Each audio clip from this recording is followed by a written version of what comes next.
Napuran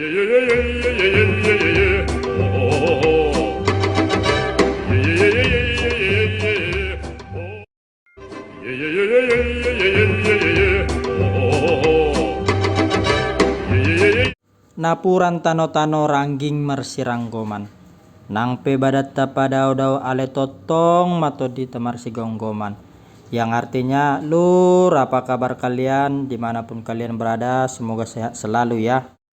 Balik lagi ketemu dengan aku, Ultraman Merah alias Laya Pandiangan. Di video kali ini kita akan membahas salah satu alat yang paling dibutuhkan dalam budidaya ikan dengan sistem bioflok. Salah satu alat yang sangat dibutuhkan dalam budidaya ikan bioflok ialah batu aerasi atau juga Uni-Ring. Karena tanpa batu aerasi atau Uni-Ring, maka proses budidaya ikan dengan metode bioflok tidak bisa berjalan. Mengapa saya katakan demikian? Itu karena fungsi dari batu aerasi atau Uni-Ring ini sangat vital, di mana batu aerasi dan Uni-Ring ini berfungsi sebagai penyuplai oksigen dari aerator ke dalam kolam bioflok. Sejalan dengan fungsinya menyuplai oksigen ke dalam kolam ikan, batu aerasi atau Uni-Ring ini juga berfungsi untuk mengaduk air kolam sehingga tidak ada kotoran-kotoran ikan mengendap di dasar kolam. Secara tidak langsung, batu aerasi ini mempermudah bakteri bioflok untuk mengubah kotoran-kotoran ikan ini menjadi sumber flok yang berguna sebagai pakan tambahan untuk ikan. Di video kali ini juga nanti akan kita tes beberapa jenis batu aerasi dan akan saya berikan tips untuk memilih batu aerasi sesuai kebutuhan kolam. Di sini sudah saya sediakan beberapa jenis batu aerasi yang pernah saya pakai dari awal sekali budidaya ikan nila dengan sistem bioflok. Dulu awal sekali ketika memulai budidaya ikan dengan metode bioflok, saya pikir fungsi dari batu aerasi itu sama semua. Namun seiring berjalannya waktu, ada pelajaran yang didapat. Meskipun secara fungsi batu aerasi ini sama, mengeluarkan oksigen, tetapi kualitas atau angin yang dihasilkan dari tiap batu aerasi ini berbeda-beda. Untuk menilai batu aerasi mana yang paling bagus dan yang paling cocok digunakan di dalam kolam, akan saya lakukan beberapa percobaan dengan batu aerasi ini. Nanti kalian nilai sendiri mana yang akan kalian pakai. Ini bisa kalian jadikan referensi atau gambaran untuk menentukan batu aerasi mana yang dipilih sesuai dengan kebutuhan kolam kalian ya. Yang pertama kita tes batu aerasi dengan model bulat. Ini diameter 5 cm. Kalian nilai sendiri bagaimana hasil atau kualitas dari angin yang dihasilkannya. Bisa dilihat angin yang dihasilkan cukup bagus. Sebaran udaranya menghasilkan gelembung yang bisa dikatakan ini bagus lah ya, lumayan luas untuk sebaran udaranya. Berikutnya yang kedua adalah Uni-Ring.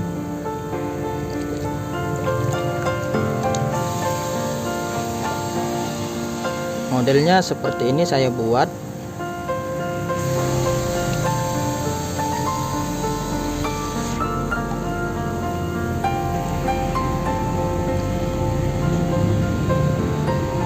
Nah, kalau Uni-Ring ini dengan batu aerasi, bedanya dia sebaran anginnya itu lebih luas, lebih lebar. Kalian bisa bandingkan ya. Kelihatan jelas kan lur? Yang sebelah sini ini batu aerasi dan yang ini Uni-Ring. Sebaran anginnya yang Uni-Ring ini lebih besar, lebih bagus ketimbang batu aerasi. Tapi itu dia kelemahannya, kita tidak bisa menggunakan ini secara keseluruhan karena untuk menghasilkan sebaran angin yang luas ini juga sebanding dengan tekanan udara yang dihasilkan. Contohnya lah, ini kita kasih Uniring. Nah, di bagian ujung sana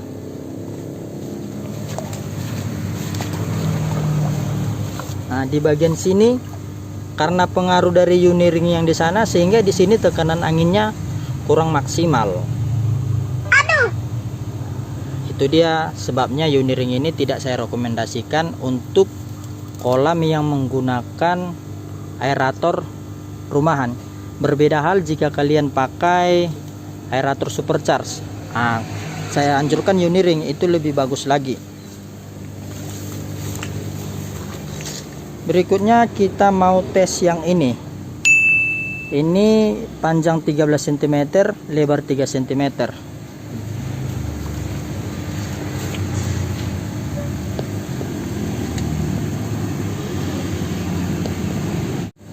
Nah, untuk batu aerasi yang panjang itu, ini sudah kita pasang. Kualitas dari angin yang dihasilkan tidak kalah jauh berbeda dengan Uniring. Tapi lur, kekurangan dari ini sama dengan Uniring.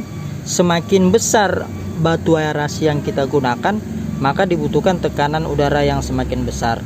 Yang kedua, untuk harga batu aerasi yang ini jauh lebih mahal ketimbang batu aerasi yang bulat.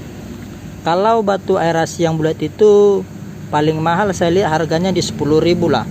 Sedangkan yang ini 27.000 sampai 30.000. Jadi kalau misalnya 30.000 kali 14 titik udah sangat mahal kan. Sementara kualitasnya juga memang bagus, cuman balik lagi kita tidak bisa menggunakan ini secara keseluruhan. Misalnya kalau kita pakai ini ya bisalah untuk satu kolam 5 sampai 6. Selebihnya kita selingi dengan batu aerasi yang bulat. Selanjutnya kita coba tes yang dua ini ya, bagaimana.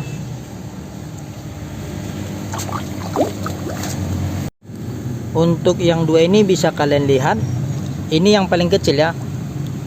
Nah, kalau dilihat ini sepertinya batu aerasinya bagus ya, semburan anginnya, begitu juga dengan sebarannya juga kelihatan bagus. Tapi lur, karena ini kecil, dia itu tidak sampai di dasar kolam, dia melayang di permukaan kolam. Nah, sebenarnya batu aerasi itu penempatannya itu harus terduduk di dasar kolam lur, tidak bisa melayang. Karena kalau dia melayang seperti ini, kelihatannya bagus, gelembung udara yang dihasilkan sangat bagus, tapi bagian dasar kolam itu tidak teradu. Jadi penting juga kalian ketahui, untuk menempatkan batu aerasi itu usahakan dia terduduk di dasar kolam. Nah, kalau kita tempatkan terduduk di dasar kolam, dia tidak seperti kayak tadi lagi kan, udah kurang dia. Yang kedua, sebaran anginnya tidak terlalu luas. Kalau yang kecilnya tidak terlalu bagus. Nah, begitu juga dengan gelembung udara yang dihasilkan. Dia tidak kecil, gelembung udaranya besar-besar. Nah, kurang bagus. Kalau ini kurang bagus dan tidak direkomendasikan. Sementara yang satunya lagi, ini juga kalau kalian pakai karena dia ringan, ini juga melayang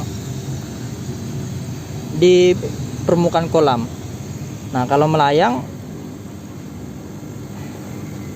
karena melayang, makanya ini tidak saya rekomendasikan lur untuk kolam bulat kalian. Apalagi kalau kolam kalian kedalamannya seperti kolam saya ini 1 meter.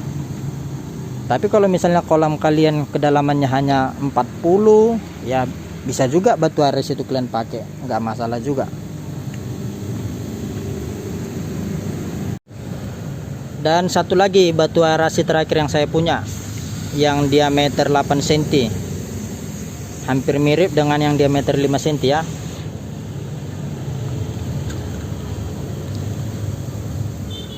Nah, kalau ini juga kualitasnya tidak jauh berbeda dengan batu yang 5 cm. Kalau ini bisa kalian mix lah setengah-setengah. Kalau kalian mau pakai yang 8 cm ini, kalian mix dengan yang 5 cm, bisa setengah-setengah lur. Artinya 7 yang 8, 7 yang 5. Tapi Jangan kalian buat 7 itu di dalam satu kolam. Contoh di kolam ini 3, di kolam sana 4 gitu. Jangan di satu kolam kalian fokuskan satu jenis batu, karena batu yang 8 cm ini kan ukurannya lebih besar. Jadi otomatis udara yang dihasilkan dan gelembung yang dihasilkan kan akan lebih banyak. Nanti yang di kolam ini bagus, yang di kolam sebelahnya kurang bagus. Berikutnya, kalau kalian pakai batu RS itu yang seragam lebih bagus. Artinya kalau misalnya 5 lah pakai semua, begitu juga dengan 8 lah semua. Tetapi kalau kalian pakai 8, otomatis aerator kalian juga harus lebih kalian tingkatkan. Jadi kalau dari pengalaman saya dari semua batu RS ini, saya lebih menyarankan yang 5 cm. Dia lebih stabil dan memang angin yang dihasilkan juga sudah sesuai dengan minimal standar yang dibutuhkan oleh kolam D3. Lalu kalau bisa lur, kalian itu punya batu arasi, contoh kalian punya 2 kolam 14 titik, minimal kalian harus punya lebih dari 14 batu arasi, paling sedikit 28 lah. Artinya 2 kali lipat dari kebutuhan kolam kalian, karena batu arasi ini harus dibersihkan lur, minimal 2 minggu sekali, paling lama itu harus kalian bersihkan, tergantung juga dengan keadaan di lapangan. Kalau misalnya tekanan batu aerasi ini sudah turun, artinya udara yang dihasilkan tidak maksimal, itu biasanya karena sumbatan. Jadi kotoran ikan itu menyumbat pori-pori dari batu aerasi ini, sehingga batu aerasi ini tidak menghasilkan udara secara maksimal lagi. Itu perlu kalian bersihkan, kalian cuci. Cara membersihkan sudah pernah saya share, nanti link ada di deskripsi, tinggal lihat aja lur cara membersihkan batu arasi yang tersumbat. Itu saja dulur yang bisa aku sampaikan. Semoga ada manfaat yang diambil dari video ini ya. Bantu saya untuk berbuat lebih baik lagi dengan cara subscribe channel ini agar semakin berkembang. Subscribe dari kalian merupakan dukungan moral dan moral bagi saya untuk terus berkarya mengembangkan video-video atau konten-konten menarik lainnya di seputaran budidaya ikan nila dan juga tanaman hidroponik. Akhir kata, saya beserta seluruh tim yang bertugas mohon pamit undur diri. Bye bye.